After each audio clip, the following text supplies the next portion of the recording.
नमस्कार दोस्तों, आशा करता हूं आप सब बहुत अच्छे होंगे। देखिए, आज हम डिस्कस करेंगे 27 मार्च का द हिंदू न्यूज़पेपर और PIB that is press information bureau का इंपॉर्टेंट करंट अफेयर्स। तो लीजिए गाइस, सबसे पहले हम लोग बात करते हैं। देखिए, आज किसी ने कमेंट किया था कि 10 से 15 मिनट का वीडियो होना चाहिए सर। देखिए, 10 मिनट में तो हम लोग 10 दिन का करंट अफेयर डिस्कस कर सकते हैं, ठीक है। दूसरी बात, हमें करंट अफेयर उस हिसाब से पढ़ना चाहिए जिस हिसाब से पढ़ना चाहिए। कैसे? अब देखिए, बहुत सारे यूट्यूबर, आपको बहुत सारे एजुकेटर देखने को मिलेंगे। देखिए, बहुत अच्छा पढ़ाते हैं वो लोग, 1.5-2 घंटे का द हिंदू का पेपर हो पढ़ाते हैं, ठीक है। लेकिन हमारे किसी काम का नहीं होता है। एग्जाम से पहले वही चीज़ें काम आती है जो थोड़े से पेजेस में होती है। और हमारा महीने का जो करंट अफेयर है ना, 5 से 7 पेज में आता है सिर्फ। और आपको देखना बिल्कुल सेटिस्फेक्शन मिलेगा। जो पिछले महीने के जो करंट अफेयर के जो पीडीएफ है, आपको हमारा जो Telegram channel the Hindu PIB notes वहाँ पे मिल जाएगा, ठीक है। तो 3-4 मिनट में हमारा जो डिस्कशन है वो सफिशियंट है। रिसेंटली एसएससी और बैंकिंग के द्वारा जो भी एग्जाम कंडक्ट किए गए हैं, द हिंदू और पीआईबी से डायरेक्ट क्वेश्चन आए हुए हैं, ठीक है। 1-2 क्वेश्चन नहीं आता है। अगर वहाँ पे 25 क्वेश्चन पूछे गए हैं तो 18-17 क्वेश्चन डायरेक्ट पीआईबी से मिलते हैं। तो हमें वही चीज़ें उन पे ऊपर ज़्यादा फोकस करना चाहिए जो ज़्यादा एग्जाम में आती हैं, ठीक है। ज़्यादा हवाबाजी करने की ज़रूरत नहीं है, ठीक है। तो लीजिए स्टार्ट करते हैं। सबसे पहले बात करेंगे यहाँ पे मार्बर्ग वायरस डिजीज़ के बारे में।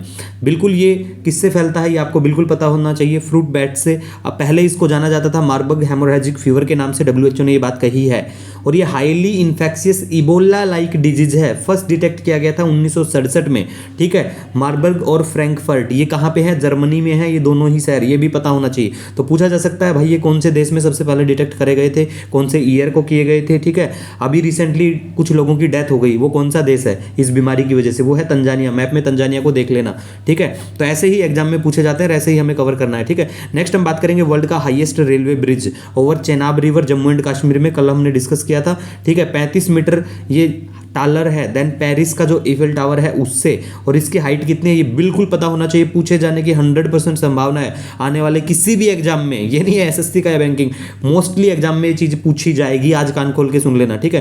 तो ये 359 मीटर है और 1178 फीट है, दोनों याद रखना। और ये बिल्कुल, ये जो ब्रिज है ना, ये पार्ट है Udhampur Srinagar Baramulla rail link project का। ये भी आपको पता होना चाहिए, ठीक है। और जो भी इंफॉर्मेशन इंपॉर्टेंट होगी बिल्कुल हम लोग डिस्कस करते रहेंगे। नेक्स्ट हम यहाँ पे बात करेंगे महाराष्ट्र टू फेस। देखिए, यहाँ पे महाराष्ट्र को फेस करनी पड़ेगी पानी की समस्या, और जो पानी की समस्या मतलब फ्लड भी आ सकते हैं वहाँ पे। ये कहा है आईपीसीसी की जो रिसेंटली रिपोर्ट आती है, कौन से असेसमेंट होता है ये? छठी रिपोर्ट, ठीक है। ये पता होना चाहिए। Inter governmental panel on climate change, IPCC का मतलब, ठीक है। ये भी पता होना चाहिए। यूनाइटेड नेशन बॉडी है बिल्कुल। इसको सेटअप किया जाता है 1988 में वर्ल्ड मेट्रोलॉजिकल ऑर्गेनाइजेशन और यूनाइटेड नेशन एनवायरमेंट प्रोग्राम के द्वारा, यूएनईपी के द्वारा। ये आपको बिल्कुल पता होना चाहिए, ठीक है। नेक्स्ट हम यहाँ पे बात करेंगे बोडोलैंड टेरिटोरियल काउंसिल के बारे में। गाइस देखिए, ऑटोनोमस काउंसिल है, स्टैब्लिश किया गया था 6th शेड्यूल के अंडर में। हमारा जो कॉन्स्टिट्यूशन का 6th शेड्यूल है उसके द्वारा, according to memorandum of settlement between Bodoland liberation tiger force and government of India and government of Assam.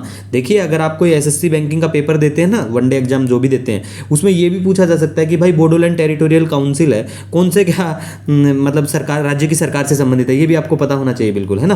तो ऐसी चीजें, छोटी छोटी चीजों को दरकिनार नहीं करना है, पढ़ना है अच्छे से। टर्म लिमिट क्या है? 5 साल है। इसके जो चीफ हैं प्रमोद बोरो हैं। वोटिंग सिस्टम के बारे में बात करें, फर्स्ट पास्ट द पोस्ट, ठीक है। ये बिल्कुल आपको पता होना चाहिए।